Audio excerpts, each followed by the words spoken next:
Hello, in today's video we're going to be talking about ions. And in order for us to talk about ions, we first need to know what an ion is.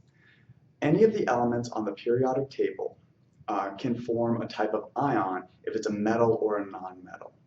So there are certain rules that we follow for metals to assign what charge they get when they form an ion.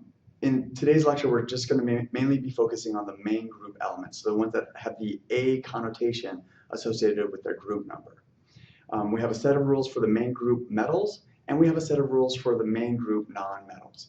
So we're going to go through both of those, and I'm going to show you two different examples, one of a metal, one of a non-metal, and then we'll go through and identify what the general rule is for assigning ions and what this ion is. So an ion is any time an element either gains an electron or loses an electron.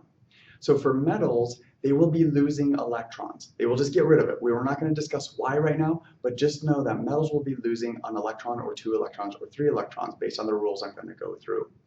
For non-metals, we're going to be gaining an electron or 2 electrons or 3 electrons. So let's go through a simple example. Let's first take a metal, and let's take lithium. So we know if this is neutral lithium-7, we can write out the AZX notation for that. We know that lithium is element number 3, that's its atomic number. This is the atomic symbol for lithium. And we know that since I said it's neutral lithium-7, we have a mass number of 7 up there. So also we have 0 charge, because this is neutral. So from this we can count the number of protons. It's going to be equal to the atomic number. We can count the number of neutrons. It's going to be the mass number minus the atomic number, which is going to be 4. And we can count the number of electrons. It's going to be equal to the number of protons because this is a neutral atom. Now, how in the world do we know what type of charge this is going to take when it becomes an ion? Well, we have to look at the group number. So let's look at the group number for lithium. It is going to be 1A. So we're only going to be focusing on the ones that have A's right now. If we are talking about a metal that has a 1A or 2A, 3A, any of these main group metals, the charge the atom takes when it's in its ionic form is going to be equal to the group number. So in this case, the charge is going to be equal to the group number, which means we're going to change the 0 when it's in its ionic form to a +1.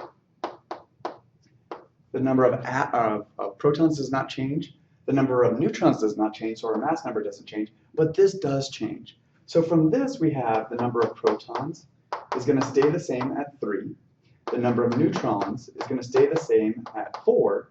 And now the number of electrons is going to have reduced by 1 and gone down to 2. That makes it +1 up in the upper right-hand corner.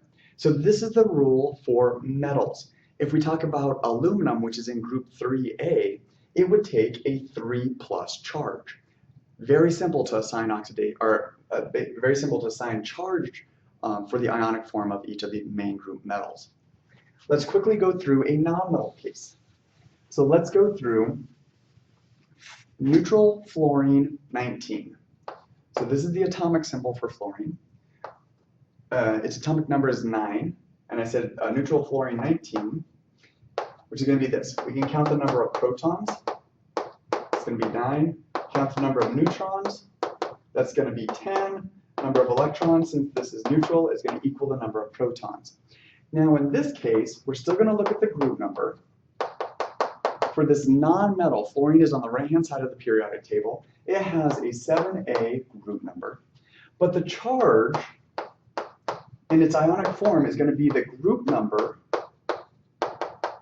minus 8. 8 is a magic number in chemistry, and we'll discuss that when we start drawing the structures of these compounds towards the end of the semester. But just take my word, 8 is a magic, kind of a magic number in chemistry.